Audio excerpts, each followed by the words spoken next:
Olá pessoas, eu sou o professor Keiler e você está no canal H de História. Que bom que você chegou por aqui, porque hoje nós teremos uma aula que você vai gostar muito e já vai deixar até a curtida aqui de antecipação. Aproveite e se inscreva no canal, dê uma badalada no sininho para ficar por dentro de todos os vídeos que acontecem aqui.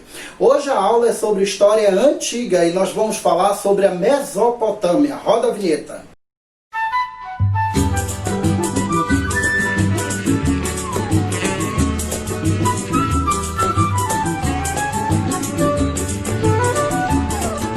A Mesopotâmia surge ali na região do Crescente Fértil, naquela região onde a gente vai verificar o recorte de vários rios, que por sua vez vão agrupar uma grande quantidade de terras férteis, que vão atrair as pessoas para ali, para aquela região, e por sua vez essas pessoas vão formar comunidades que vão evoluir, vão se tornar as primeiras grandes civilizações.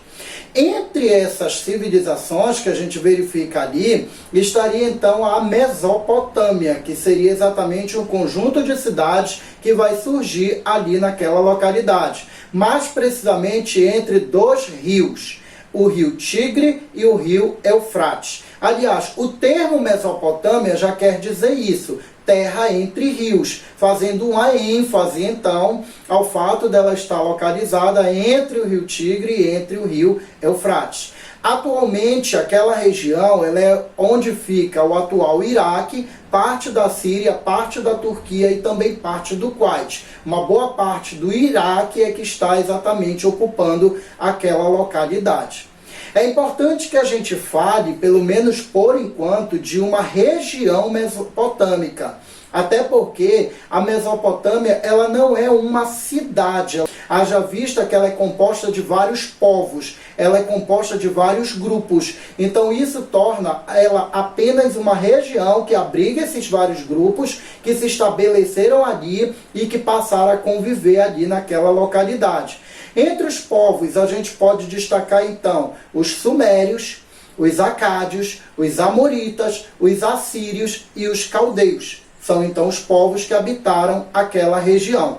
Nós teremos então ao longo da história mesopotâmica uma rotatividade de dominação desses povos. Uma hora a Mesopotâmia seria dominada pelos sumérios, outra hora pelos amoritas, outra hora pelos assírios e assim por diante. Ali nós teremos algumas cidades que vão se destacar e abrigar cada um desses grupos. Entre as cidades mais importantes estaria a cidade de Ur, a cidade de Uruk, a cidade de Nínive, a cidade de Nippur, a cidade de Lagash e outras cidades também que existiram lá. Eles vivem basicamente num regime em que a sociedade ela é composta por castas. Basicamente uma sociedade estamental. Em geral, você nasce e morre no mesmo grupo. Passa a vida, então, com aquelas mesmas regalias ou com aquelas mesmas condições precárias. Por volta mais ou menos de 4000 a.C., nós teríamos, então, os sumérios chegando e dominando aquela região. Quando os sumérios chegarem ali, é inclusive interessante destacar que eles são os primeiros a habitar aquele território, eles vão, então, perceber que a utilização do rio poderia ser muito importante para as práticas agrícolas e pecuárias. No entanto, eles acabaram percebendo que tanto o rio Tigre quanto também o rio Eufrates, eles possuem cheias irregulares, ou seja, diferente do rio Nilo, aonde os egípcios viviam, que tinha cheias regulares, que você sabia exatamente o momento que ia encher e ia secar. O Tigre e o Eufrates não tem essa regularidade. Em horas eles podem estar muito cheios, horas podem estar muito secos, e horas que a gente nem imagina, eles transbordam e devastam toda aquela plantação. Então os sumérios perceberam que era necessário construir todo um sistema para otimizar, um sistema de obras hidráulicas para otimizar a utilização daqueles rios. E entre essas obras hidráulicas foram eles um povo extremamente construtor, que construíram diques, que construíram reservatórios e principalmente os canais de irrigação. E aí otimizou-se o uso dos rios e ao mesmo tempo desenvolveu-se ali uma produção agrícola e também pecuária capaz de suprir as necessidades daquelas populações que habitavam aqueles locais. É interessante destacar que nesse período havia a existência de cidades-estados. elas são autônomas entre si, elas não têm uma relação direta entre si e ao mesmo tempo elas têm ali, cada uma, o seu governo local, que se chama de patesi. Esse patesi, ele era uma espécie de chefe político e ao mesmo tempo de chefe religioso. Em geral, essas cidades-estados são pequenas teocracias, aquele sistema de governo que você acredita que o governante ele seria uma divindade. É também atribuída aos sumérios a invenção da escrita cuneiforme, que é uma forma de escrita e registros que eles então faziam lá as grafias ali numa placa de argila que era chamada de cunha. E essa daí então seria uma das primeiras escritas do mundo. Há aí toda uma discussão de que ela teria sido a primeira escrita, outros defendem que é a hieroglífica dos egípcios. Acontece, gente, que como a gente não tem uma datação certa, exata desses períodos, fica muito difícil quem veio primeiro e quem veio depois. Então a gente tem ali provável datação. E nessa provável datação, a gente encontra tanto o Egito e a Mesopotâmia no mesmo período. Então fica muito difícil quem veio primeiro. No entanto, a gente leva em conta que a escrita cuneiforme, essa de placas de argila, que eram chamadas cunhas, ela seria uma primeira forma de escrita da humanidade. Também foram eles que inventaram um calendário. Eles foram o primeiro povo a ter um calendário. O calendário deles já era um calendário de 12 meses, só que de 28 dias cada um desses meses. Por volta de 2350 a.C., a região vai ser tomada por um outro povo que seria os acádios. E quando os acádios assumem o comando, nós teremos então emergindo aí um poder central, na figura de um rei, que ele seria o Sargão I. Ele então usurpa esse poder, ele limita a autonomia das cidades-estados e unifica todo o território. As cidades-estados agora passariam a ter ele como governante. E aí nós teríamos um processo de centralização do poder. É nesse momento que a gente pode dizer que a Mesopotâmia ela deixa de ser um povo mesopotâmico e passa a ser uma civilização mesopotâmica. Já vista que as cidades agora perdem sua autonomia, sua independência e passam a ser submetidas a um poder central que começa com o Sargão I acadiano, que vai então ser o responsável por essa unificação. Mas por volta de 1800 a.C., uma nova leva de invasão, dado o enfraquecimento dos acádios num determinado período, essa nova leva de invasão ela seria dos amoritas, que vão também governar de uma forma centralizada, escolher então a Babilônia como a sua capital. É aí que nós teremos o erguimento do primeiro império babilônico.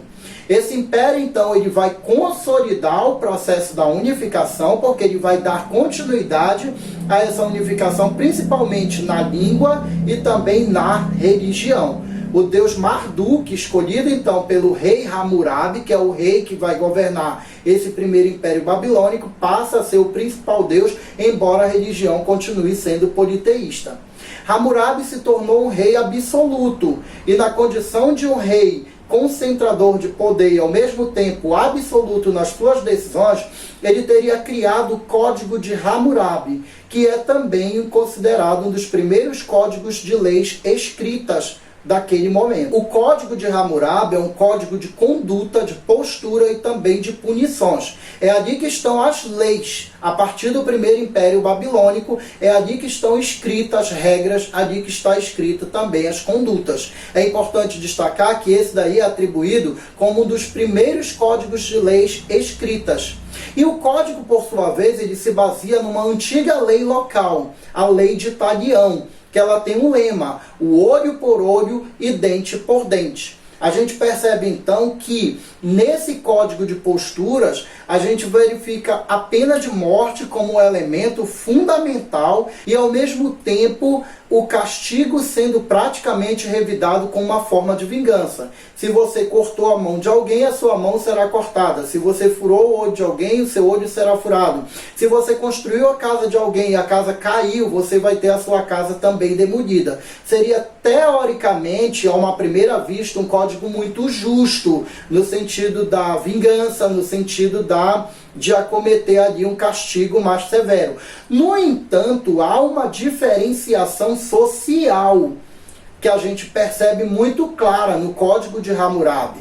Por exemplo, se um pobre feriu um rico, ele também será ferido. Se um pobre cortou o braço de um rico, ele também será ferido. Mas se o rico cortou o braço de um pobre, ele pagaria apenas uma indenização.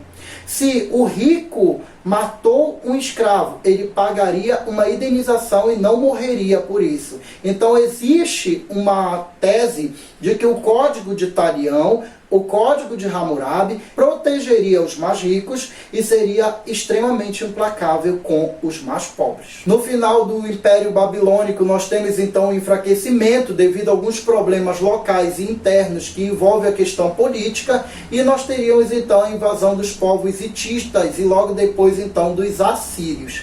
Por volta de 1200 a.C., a Mesopotâmia vai viver o seu momento de Império Assírio. Os assírios eram um povo extremamente guerreiro e militarizado. Eles detinham já naquele momento armas de ferro. Eles dominaram a região e passaram então a governar aquele local, a ditar suas leis e a exercer extremo domínio, extremo mandato naquela região da Mesopotâmia. Surge aí então o Império Assírio, governado então por esses guerreiros, governado por esses militares. Em destaque a gente coloca aqui o rei Assurbanipal, que seria então um rei destacadamente entre aqueles que governaram nesse período. Ele vai então colocar como capital do Império Mesopotâmico a cidade de Nínive, e ali ele vai construir uma biblioteca que ela seria referência durante muitos anos. Ainda hoje a biblioteca ela possui mais de 22.000 plaquetas, e graças a essa biblioteca e a essas plaquetas é que a gente tem informações muito preciosas dessa antiguidade. Ele vai ser também responsável pela criação do primeiro exército regular da história. Um exército organizado, um exército com cara de corporação,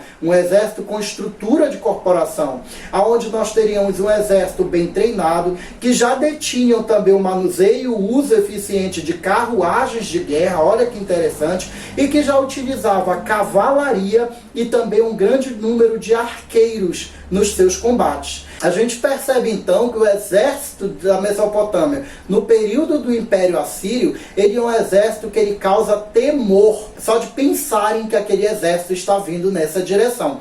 Então, eles foram responsáveis por uma expansão territorial muito expressiva. Eles chegaram em territórios, por exemplo, você vê no mapa com territórios como o território egípcio, eles partem então para cima, chegam até a Ásia Menor, eles conquistam vários territórios naquelas regiões, e que a gente percebe então que ali eles vão exercer uma dominação com muita violência e com muita crueldade. Isso era uma outra característica que também faz parte do Império Assírio, que também faz parte daquela dominação desses povos.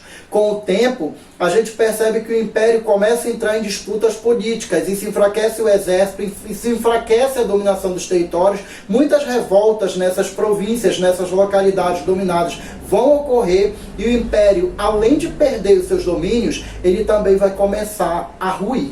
É nesse momento que nós temos a emergência dos caldeus. Por volta de 626 a.C., os caldeus assumem, chegam até a Babilônia, dominam todo o território, centram ali na Babilônia a sua capital, e é erguido então o segundo Império Babilônico. E neste período de segundo Império Babilônico, nós vamos dar então destaque a uma figura chamada Nabucodonosor.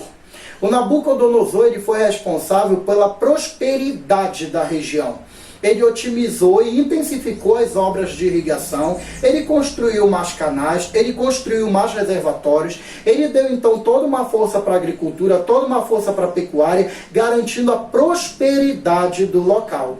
Ele também deu toda uma força para a organização do exército, e naquele momento ele retoma para a Mesopotâmia muitos territórios que já haviam sido perdidos e parte para uma expansão territorial que vai chegar também em vários locais, inclusive na Palestina, inclusive na Judá, inclusive em outras localidades, e eles vão então conquistar e dominar o povo hebreu e levar esses hebreus para a Mesopotâmia, para servirem então de escravos ali naquela região durante algum tempo. Isso é o chamado cativeiro da Babilônia. Também está atribuído ao Nabucodonosor a grande construção dos jardins suspensos da Babilônia. Conta-se então que a sua esposa, a amada esposa, sentia saudades da Pérsia, da sua vegetação, daquele clima, de toda aquela estrutura natural. Ele teria construído então um palácio florido, todo cheio de plantas, que ficou conhecido como os Jardins Suspensos da Babilônia, que por sua vez seria uma das maravilhas da antiguidade. Outro elemento que também é muito polêmico, isso daí vai chegar até a Bíblia, é a construção da Torre de Babel. Ele teria então construído uma grande torre, alguns historiadores associam isso e acabam destacando que isso seria mais um zigurate, ou seja, um templo religioso para os babilônicos. E aí ele teria construído essa Torre de Babel, que ele tocaria o céu. É claro que vai chegar um momento em que ela não vai ter estrutura para se manter e ela vai cair. Aí a gente percebe que lá na Bíblia isso está associado toda uma questão de desafio a Deus e ao mesmo tempo toda uma questão de castigo divino ao Nabucodonosor e as suas pretensões. Se você já ouviu falar isso, então coloque aí nos comentários e explica pra gente como foi esse processo. E aí a gente percebe que com o tempo o império também começa a entrar em declínio por questões políticas. O Nabucodonosor ele fica velho, ele é acometido de doenças, ele acaba ficando louco. Em um determinado momento ele é inclusive encontrado comendo grama em um determinado lugar. E aí a gente percebe que aos poucos o Império Babilônico ele tende a cair. É nesse momento que nós temos então a dominação persa. Os persas vão chegar no território, os persas vão dominar o território, aí então nós teremos a Mesopotâmia como mais um domínio da expansão desses persas. No seu aspecto religioso, eu vou procurar ser muito breve. Os mesopotâmicos, eles eram, assim como outros povos da antiguidade, politeístas, ou seja, eles acreditavam em vários deuses. Inclusive é importante destacar que no primeiro momento cada cidade tinha seu próprio deus. Cada cidade tinha sua própria divindade. Então isso daí já é um elemento que torna a região politeísta.